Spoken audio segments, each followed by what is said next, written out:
ప్రయాణం నా ఈ ప్రయాణం. సముద్రాలు, వాగులు, కొండలు, కోనలు, మంచు గడ్డ కట్టించే నీళ్ల మధ్యలో ఒక సైకిల్ పైన తండ్రి మరణంతో మొదలైన ఈ ప్రయాణం ఇవాళ ఇక్కడికి తెచ్చింది.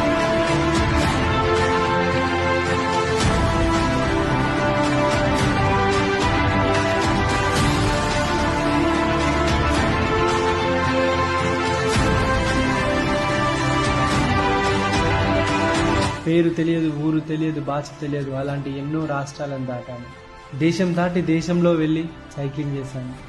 నేను నాతో ఒక మూగజీవి, అడవుల్లో వన్యమృగాల మధ్య, పెట్రోల్ పంపుల్లో, జలపాతాల్లో, నది ఒడ్డుల్లో జీవితం ఇంకా కొత్తగా అనిపించింది.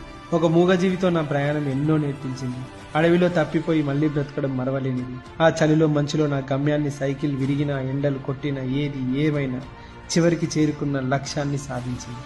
ఏం సాధించుకుంటున్నావు అంటే మనుషులను, వాళ్ళ ప్రేమలను, మంచి జ్ఞాపకాలను అంటాను. కానీ ఇప్పుడు దేశం దాటి, ఖండం దాటి ఇంకో ఖండంలోకి, కొత్త ప్రపంచంలోకి, దేశాలు దాటి ప్రయాణం, కొత్త భాషలు ఎన్నో, కొత్త రోడ్లు, సంస్కృతులు అన్ని అనుభూతి చెందుతూ నా ఈ ప్రయాణం సాగుతుంది. కొత్త అధ్యయనానికి నాంది పలుకుతున్నా. దేశాలైతే దాటాను, అలాగా ఖండాలు కూడా దాటబోతున్నాను. అదే నా ride, India to Australia ride.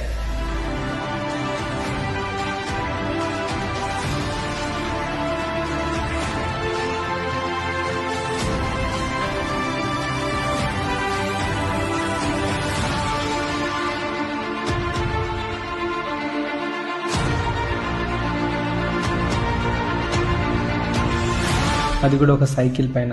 నా ఈ ప్రయాణం సాగుతుంది. ఈ ప్రయాణంలో తోడున్న మీ అందరికీ నా క్షణార్థి. ఈ సైకిల్ రైడ్ 1000 కిలోమీటర్ల ప్రయాణంలో నేను చెప్పేది ఒక్కటే, రంజిత్ ఆన్ వీల్స్ సైకిల్ మీద దేశాలు దాటుతున్నాడు. మనం ఆఫీసులకి, నిత్య అవసరాలకి సైకిల్ మీద వెళ్ళలేమా అనే ఆలోచన వస్తే చాలు.